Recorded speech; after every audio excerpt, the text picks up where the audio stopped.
Hey Canucks fans, welcome to Clay's Canucks commentary for Tuesday, May the 22nd. I'm Clay Emo at Canuck Clay on Twitter. I'm at Clayton Emo on Instagram, and a founding member of the GLCPC, the Good Looking Canucks Positivity Club. And no, despite being 43 years old, I am not going through puberty right now. I was on a conference call for 2 hours last night. You can tell my voice is a little shot because I was talking for half of that, in a typical two-person call. So kind of bear with me as I stumble through, or at least scratchy voice my way through this video. Today, I just want to talk about two things. One of them is the World Championships of hockey, and especially Anders Nilsson's performance there and what it means for the Canucks going forward. And then want to wrap up quickly talking about the Las Vegas Golden Knights and the way that they punched their ticket to the Stanley Cup final. Firstly, let's talk about the World Championships. When I last checked in with you on the weekend, I talked about Team Canada. They had just lost to Switzerland. Team Canada ended up losing their bronze medal game to the US, which is unfortunate.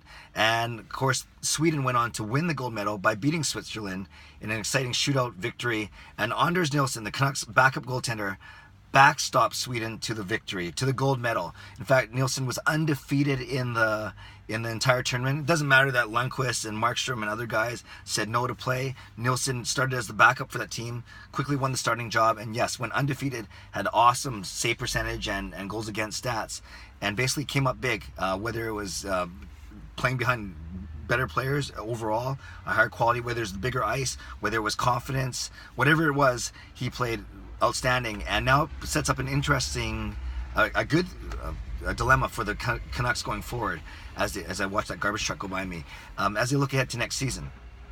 And really, you're looking at three guys. You're looking at the tandem that we had last year of Jacob Markstrom, you're looking at Anders Nilsson, and you're looking at Thatcher Demko. Now, many Canucks fans are obviously very excited about Thatcher Demko. He got a sniff last year, played very well in his very quick stint with the Canucks. He's very mature, not cocky, but confident, and comes across almost as a veteran already. Anytime I listen to Demko on interviews or see him on TV, he comes across as very mature and very smart and very, basically, ready to go.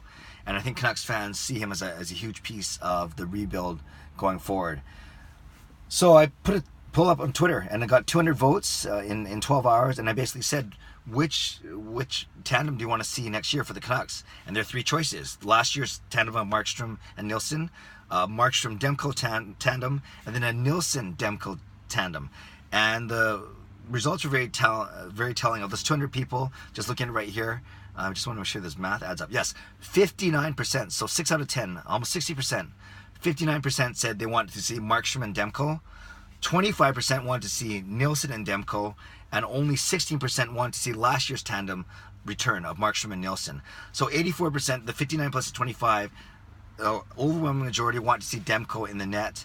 And like I said, Markstrom and Demko led the way with 59%. So what does that mean? Does that mean that Anders Nilsson should be traded?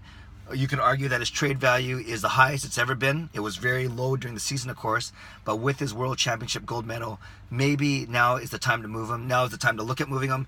Maybe you package him for during the draft.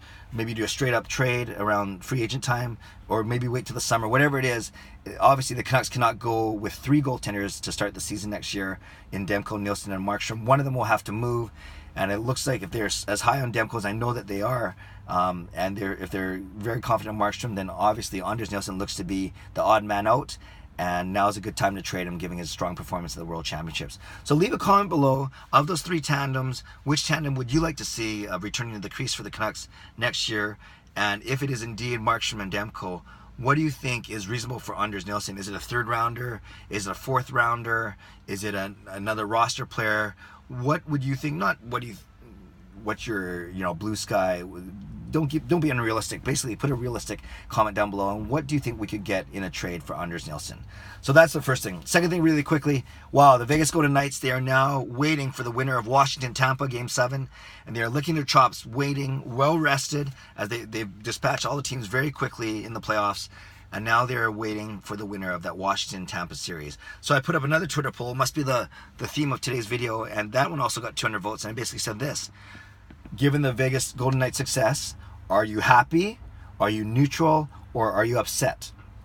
And for Canucks fans especially, I think a lot of them relate it to the fact that we in our 48-year history have not won a Stanley Cup. We've been to 3 finals, 2 Game 7s in those finals, but obviously we have not won a cup. And to see Vegas with a really good chance of winning a cup in their first year, how does that sit with Canucks fans? And the results were actually kind of surprising. 46% said yes, they were happy for them. 25% said they were neutral, and 29% said they were upset too much, too fast. So again, take out the neutral of the 25, of the 75% left, it was 46% happy, 29% not happy. So basically, I was going to do the ratio, like 1.5 to 1.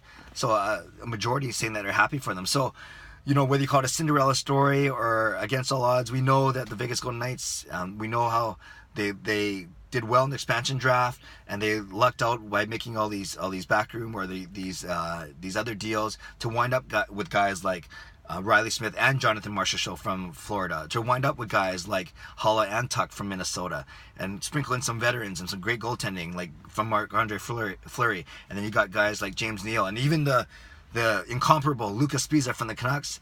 I think a lot of people are rooting for them, and according to this poll, at least of my Twitter friends and followers, the biggest percentage was indeed happy for them. So we'll see what happens. Leave a comment below. Are you happy for them? Are you neutral? Are you upset that it's been too much too fast? And do you think they have a chance, a good chance, to beat either Washington or Tampa? And while you're at it, leave a comment below. Who do you think is going to win Game 7, Washington or Tampa? Lastly, a quick update on my hockey pool. The $50 bet on Nashville, my mom's work pool, obviously that's gone with Nashville's loss to Winnipeg. So I'm not going to finish in the money there. It's too bad because Nashville did beat Winnipeg. I think I would have won that pool, as I mentioned. And then in my Church Guys pool, I actually have a chance to sweep the top 2 spots. My first team, the team that had Vegas, Tampa, and 2 other teams, Pittsburgh and Nashville. Yeah, that's a really strong team. That team is way ahead of the pool, and that team's going to win for sure, especially with 5 Vegas guys on that roster.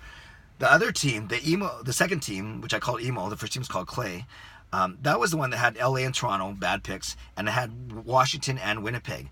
Well, Winnipeg went strong, and Washington is obviously on the brink of making it to the finals.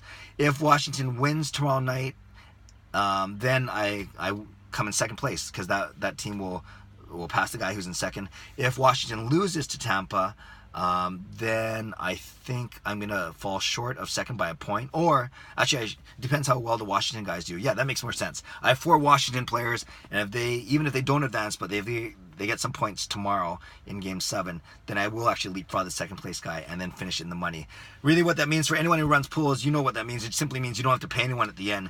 It doesn't really feel like a win because you collected all this money. It's sitting in your bank account or your pocket or your drawer, and really it's not your money, right? As the guy who runs the pool, you eventually got to pay that out to someone. So all this means, if I win 1 and 2, it means I don't have to pay anyone. So I guess it's a win, of course, technically, but it feels like not a loss, but kind of neutral. All right, that's enough for today. Would love to have you leave a comment below. I'd love to read and react and reply to them. So 3 things. What do you think of Anders Nilsson, Demko, and Markstrom? What tandem do you want to see for the Canucks next year? Number 2, are you happy about Vegas and their success, their very early success? And number 3, who's going to win the Game 7 between Washington and Tampa? Subscribe to this channel if you haven't done so already. Leave a comment below, like I said. Like this video if you like it. I'm going to go try and find my voice for the rest of the day, and I hope you have a great day. God bless, and go Canucks go.